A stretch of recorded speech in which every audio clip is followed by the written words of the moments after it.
Do you remember Napster? I do. I never used it.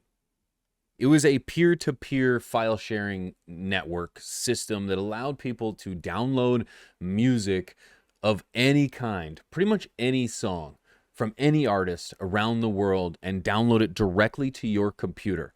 Do you remember rushing home after school to check on all the songs that you downloaded before you caught the bus in the morning? Yeah, it took a few hours to download some songs, but the experience was like nothing else. It sure beat going to the CD store and purchasing an entire CD for one or two songs. Yes, however, the years that followed Napster's demise really changed and revolutionized the music industry for what I would argue the better. Today, you have programs or platforms such as iTunes, Spotify, Rhapsody. They all provide music for a small price to as many people as possible, as easy as possible. There are a number of things that I would like to compare and contrast between the music era of 1999 and today to that of our legal cannabis industry. I feel like there are a number of elements that we can take from that lesson of the 1999 to today era of the music and apply that to legal cannabis. Because today we are lacking on when it comes to good variety, good product at an affordable price. And I think we can do it if we just take a few notes from the music industry. But before I do get into that, I want to remind you guys that these kind of conversations here on YouTube are not wanted. I can't have this conversation. So we rely on folks like yourself to hit the like button, the share, and the subscribe button to ensure that we can keep making this content for the future. We also need to rely on sponsors. Sponsors like AC Infinity. AC Infinity has incredible in-home garden equipment. Everything from air circulation fans to clip-on fans. They even have a Cloudline series carbon filter where you can now refill your own carbon filter. That's right. No more throwing your carbon filter out into the trash to pollute the planet. In fact, you can just fill it up and reuse it for another year or so. If you go to acinfinity.com, use promo code PIGEONS420, you'll save a few dollars off at checkout. You'll support the show, but you'll be able to save the planet a little bit at a time by refilling your carbon filter. Also, a huge shout out to Spider Farmer. If you go to spider-farmer.com, use promo code PIGEONS420, you can hook yourself up with some incredible lamps. These guys have got some of the strongest LEDs for an affordable price. My favorite light is the SE5000. This is a bar style light. It's got about 450 watts, a real affordable price, and this thing will cover up an entire 4x4 tent. Go to spider-farmer.com. Use promo code PIGEONS420. Save a few dollars off at checkout. Thank them for being a sponsor. And check out some of their other stuff. They've got some budget-friendly lights as well, like the SF2000 series. And they've got some additive lights that you can add as well, trying to get that UVB.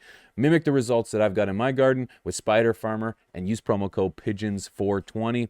And you won't go wrong. Now, let's have a discussion in regards to how the legal cannabis industry can maximize and take great lessons from the old music industry era. So in 1999, if you wanted to go purchase one of your favorite songs from a favorite artist, you had to go drop about $16 on an entire album in order to get that one song.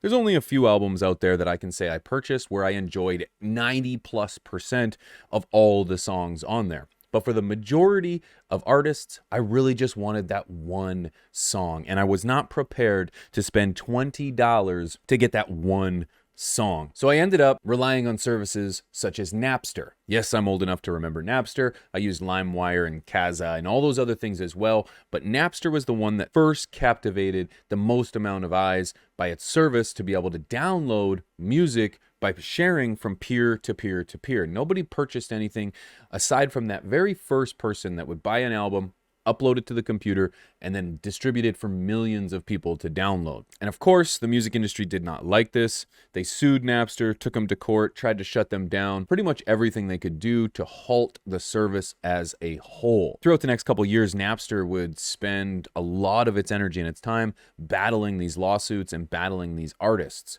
While in the meantime, other services were trying to perfect how they could distribute music to the world in a legal and affordable way. Insert companies like iTunes.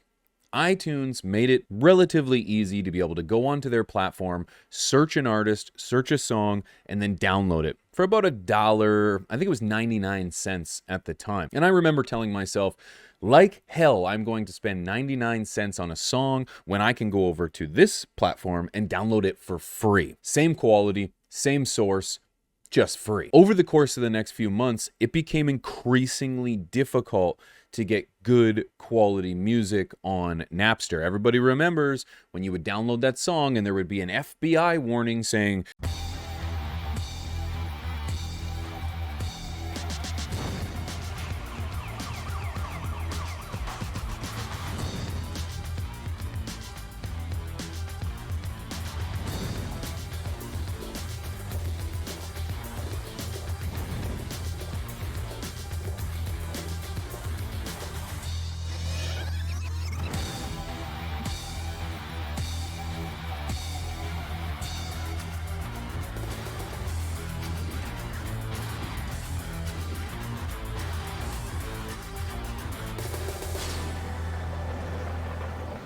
or you would download a song and you would get an entirely different song altogether. You downloaded Barbie Girl and you got Who Let the Dogs Out? Or even worse, you got porn. It became very unreliable to be able to rely on Napster for good quality music for free. As the years went on, companies like Spotify and Apple Music made it very easy, very quick, good quality music.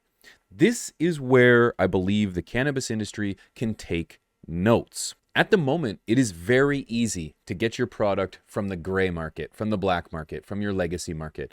You don't have to worry about regulations. You don't have to drive to some store in the middle of the mall. You don't have to go in there and talk to people. You don't have to sift through horrible product that's been sitting out and it's dried. You don't have to pay astronomical prices to get a product that you may question the integrity of later. You can just go to your buddy. He's got a bag next to his couch, pulls out a handful, throws it in a bag, hands it to you, you smell it, you love it, you throw him some quarters, and you walk out. That process is incredibly easy. Right now, buying legal weed is not. You got to find special locations, you got to pay astronomical prices, you've got horrible quality, you're talking to people that know nothing about the product, and it's very difficult to get. You can't have it just shipped to your house, you can't have the Uber bring it off and drop it off, and so on and so forth. This is where I feel like the legal market needs to take note. It is difficult to get. You got to go to one of few dispensaries. You got to go and sift through their poor product. It's often dry, has no smell, no taste. You can't even sample it. And then you've got to pay an astronomical price for what should be an affordable product. There's no accountability. These big companies are providing product and they don't care about how good it is or how it smells. They're really just chasing that THC percentage. Believe it or not, they don't smoke it. It's flawed. It's not serving the people what they deserve, and we need change. Cue the lessons that we learned from Napster. You need to be able to provide a service at an affordable price with a community, and it has to have variety. Well, apply that to today. The legal industry doesn't have that, but the legacy market does. The legacy market being that shady, the gray or black market. You still have variety. You have an affordable price. You don't have to sift through an incredible amount of plastic to get to your product. It also promotes a peer-to-peer community. People are talking to each other. You go to your buddy's house, he provides you a bag, reaches down, pulls out a handful, puts it in your nose, you smell it, you love it, you drool a little bit, you want some more of it. You're not getting that experience from a legal system. So we need a hybrid of those two systems. We need to learn from what we have here today. We have overregulation, no accountability, no community, and poor product.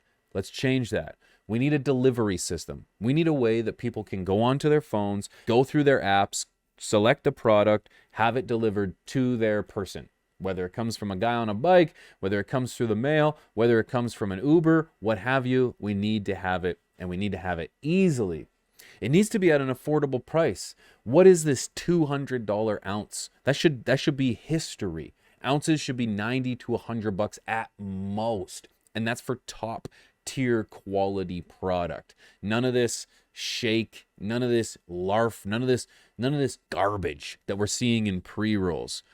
I want good product. Let the industry decide who the movers and shakers are. Not money or wealth. Good product should stand out amongst poor product. There should be tiers of product. Do you want great? Do you want good? Do you want affordable? You know, the music industry is doing that already. You can sign up for free YouTube music, but you're going to be inundated with ads. You're still getting a quality product. You're still getting what you're looking for. You have the variety, but we're sprinkling in a little bit of ads so that we can move you on to a higher tiered system. You can then pay $10 a month for Apple Music or Spotify and have access to millions of songs, ad-free, quality, and that's what we're looking for. What about the same thing for the industry, the legal industry that we have today? What about a membership fee? Pay so much a month, have access to new, exciting releases, maybe some private smoke sessions to try some quality product when it first hits the shelf. There should be this user experience that's taken into consideration that we're simply forgetting. We're leaving the user to the side to just try to push product. No, we need to learn from those mistakes by the industry and find ways to curate the experience to maximize the amount of people that want to participate in the system. Let's not shield them through regulation and difficult processes. Let's make it easy. Let's have more people have access to this system. I think the more that we take away from Napster, the music industry, and we apply it to today, that's when we're going to have the system that's working for the people. Shouldn't be difficult, shouldn't be expensive, shouldn't be poor experience, and it shouldn't be a bad quality. Should be the exact opposite of that. But we need movers and shakers to start making this happen. We need a Napster in our legal industry. Who's it going to be? Are we starting to see it? Is it already there? I want to know from you. All around the world, we know that experiences are different. What are you looking for? What would make you participate in a legal industry? Maybe allowing your buddy to just distribute his own product, allowing peer-to-peer sales, allowing clones to move freely amongst the people, allow plants to move freely amongst the people. What would it take for you to participate in a legal system? I want to hear from you. But until then, thanks for listening. I'm Pigeons. I'll see you next week. Peace.